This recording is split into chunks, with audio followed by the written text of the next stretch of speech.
Semua, kembali dengan Kak Vino di sini. Teman-teman, kita akan lanjutkan materi pembahasan kita tentang kesetimbangan kimia. Dan ini adalah bagian yang kelima ya, atau bagian yang terakhir dalam pembahasan kita.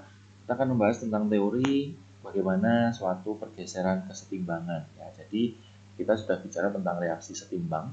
Ya. Nah, menurut Ashleigh-Chatelier, ya, itu bila pada sistem kesetimbangan diadakan aksi, maka sistem akan mengadakan reaksi sedemikian rupa sehingga aksi itu menjadi sekecil-kecilnya. Nah, perubahan dari keadaan kesetimbangan semula ke keadaan kesetimbangan yang baru akibat adanya aksi atau pengaruh dari luar itu disebut dengan pergeseran kesetimbangan.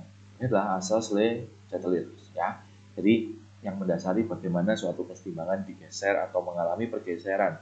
Jadi sama saja dengan kalau teman-teman misalkan membuat masakan itu sudah jadi enak, terus tiba-tiba nggak sengaja ketambahan garam gitu ya, maka pasti jadi lebih asin. Nah, nanti teman-teman harus melakukan suatu aksi lagi supaya masakannya jadi tidak keasinan, misalkan dengan menambah air seperti itu ya, prinsip kesetimbangan. Nah, prinsipnya adalah seperti ini teman-teman. Jadi ada 4 hal yang akan kita perhatikan. Yang pertama adalah jika konsentrasi salah satu zat ditambah, kesetimbangan bergeser ke arah luas lawan. Lalu jika konsentrasi salah satu dikurangi, maka kesetimbangan bergeser ke arah ruas zat tersebut. Itu prinsipnya. Hal yang kedua, jika suhu dinaikkan, kesetimbangan bergeser ke reaksi endoterm. Sedangkan jika suhu diturunkan, kesetimbangan bergeser ke reaksi exotherm. Lalu prinsip yang ketiga, jika tekanan diperbesar atau sama dengan volume diperkecil, maka kesetimbangan akan bergeser ke mol gas lebih kecil. Ini bisa kita lihat sebagai koefisien reaksi. Atau ada prinsip T SAR kecil, tekanan besar, koefisien kecil. Kalau volume itu akan sebanding, jadi kecil ya. Jadi volume kecil geser ke koefisien kecil. Sedangkan satu lagi, penambahan katalis itu tidak menggeser kesetimbangan, hanya mempercepat berlangsungnya reaksi. Ini prinsip-prinsip yang akan kita gunakan. Nah, teman-teman akan mendapatkan soal seperti ini. Jadi, jika diketahui reaksi kesetimbangan N2 ditambah 3H2 menjadi 2NH3, tentukan pergeseran kesetimbangan tersebut apabila ditambah H2. Nah, H2 ini adalah sebelah kiri ya. Kalau ditambah itu artinya kita menambah konsentrasi.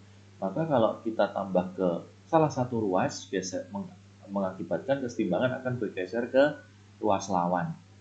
Jadi akan mengalami pergeseran ke kanan ya. Jadi kalau menambah kiri akan mengalami pergeseran ke kanan. Sedangkan kalau NH3 dikeluarkan itu sama saja bagian kiri dikurangin kan gitu ya.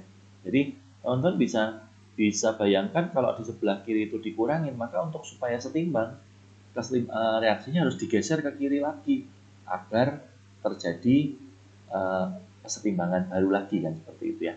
Jadi prinsipnya itu kalau ditanyakan pergeseran ke kanan atau ke kiri. Jadi kalau ditambah dengan satu zat konsentrasinya akan menggeser ke lawan. Ya, kalau dikurangin berarti dibalik seperti itu ya. Lalu soal berikutnya, tentukan pergeseran kesetimbangan berikut apabila suhu diturunkan. Nah, kalau suhu teman-teman akan melihat sebagai delta H-nya.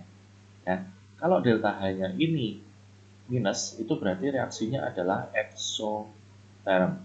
Sedangkan kalau delta H-nya positif, itu adalah reaksinya endotherm. Nah, secara prinsip reaktan dan produk, teman-teman, yang menjadikan jenis reaksi adalah yang bagian produk. Jadi kita bisa bilang bahwa kalau ini adalah reaksi exotherm, berarti pihak yang sebelah kanan adalah exo, pihak sebelah kirinya adalah endo. Sedangkan kalau ini adalah reaksi endotherm, berarti sebelah kanan adalah endo, sedangkan sebelah kiri adalah exo. Nah, ingat prinsipnya adalah ketika suhu diturunkan, itu akan geser ke exo. Ya, jadi akan geser ke exotherm. Artinya untuk reaksi yang pertama ini, dia akan geser ke kanan. Ya, maksudnya bergeser ke kanan itu berarti N2O4-nya akan bertambah atau NO2-nya akan berkurang. Sedangkan kalau yang ini bergeser ke karena ini delta H-nya positif, ya tetap sama ya. Jadi karena suhu diturunkan berarti gesernya ke exo, berarti dia akan gesernya ke kiri. Seperti itu ya. Jadi reaksinya akan mengalami pergeseran ke kiri, artinya zat yang ada di kiri akan bertambah, sedangkan yang ada di kanan akan berkurang. Itu maksudnya. Kemudian, nah, diketahui reaksi kesetimbangan 2NH3 menjadi N2 ditambah H2, dia punya delta H sebesar minus 92.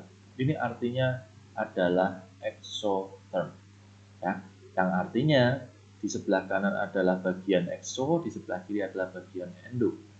Nah, lalu nanti karena kita juga akan bicara dengan tekanan dan volume, ya, kita juga perlu menjumlahkan mol zat. Jadi sebenarnya bisa dilihat sebagai koefisien saja. Koefisien di sebelah kiri totalnya 2, koefisien di sebelah kanan ini 4, ya. Nah, itu koefisiennya 1 ditambah 3.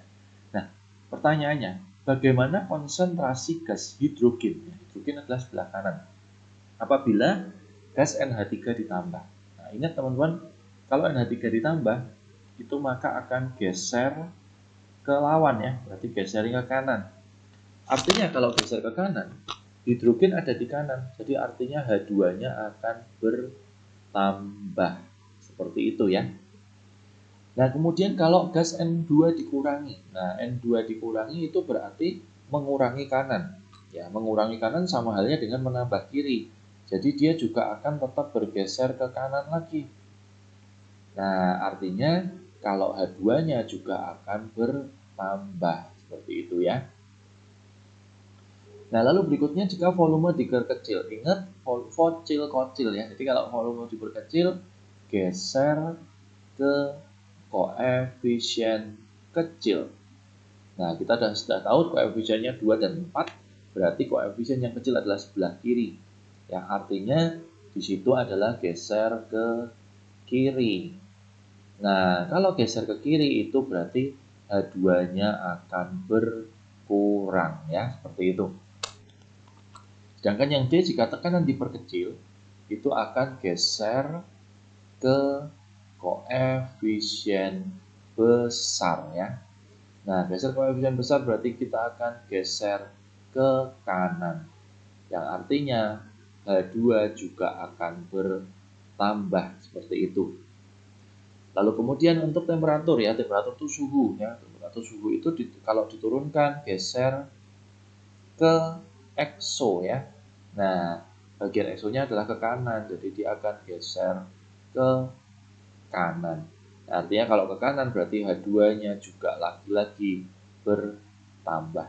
Ya, seperti itu teman-teman, ya. Cuman ini ada patokan juga bahwa yang kita perhitungkan sebagai koefisien itu pasti fasenya adalah gas dan aqueous. Jadi kalau teman-teman mendapatkan fase liquid dan solid itu tidak dihitung. Konsentrasi juga sama, ya. Sebenarnya seperti itu. Nah, lalu ketika pertanyaan seperti ini, teman-teman.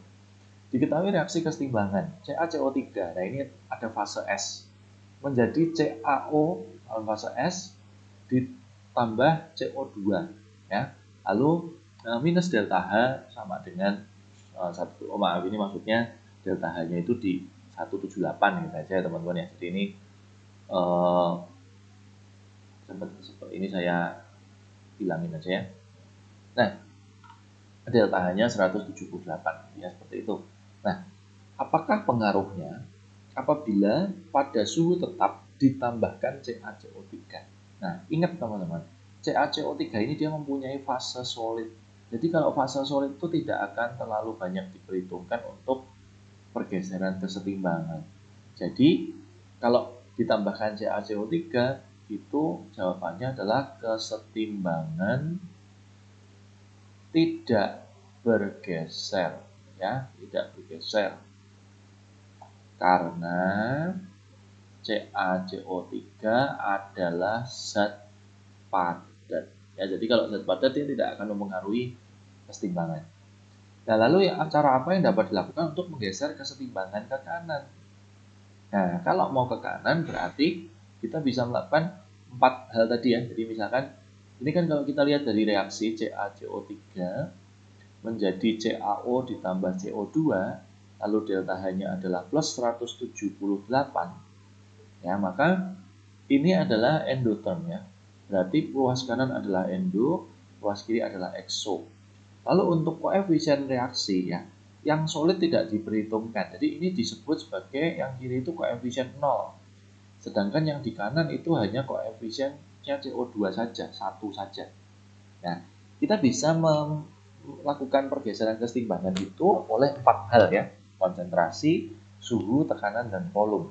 Jadi untuk konsentrasi karena ini yang berhubungan dengan fase gas hanya di kanan, ya berarti kita bisa ketika kita mau menggeser ke kanan, berarti kita bisa lakukan dengan mengurangi konsentrasi CO2 ya. Jadi kalau CO2 dikurangi, otomatis bergesernya ke luasnya dia lagi. Itu tentang konsentrasi. Lalu untuk suhu, karena ini adalah endo, maka suhunya harus dinaikkan ya. Seperti itu. Lalu untuk tekanan ya, nah untuk bergeser ke kanan berarti koefisien 1. 1 itu berarti lebih besar dari 0. Berarti kalau mau menggeser ke koefisien yang lebih besar, tekanannya harus diperkecil. Sedangkan yang terakhir adalah volume. Volume itu kebalikan dari tekanan, jadi tekanannya, volumenya akan diperbesar ya. Jadi kita bisa menjawab dari 4 hal seperti itu ya, tinggal dilihat apa yang ditanyakan. Itu adalah bagian tentang pergeseran kesetimbangan, dan secara umum adalah ini pembahasan terakhir tentang materi pergeseran kesetimbangan ya. Kalau ada soal-soal yang lain, teman-teman bisa gabung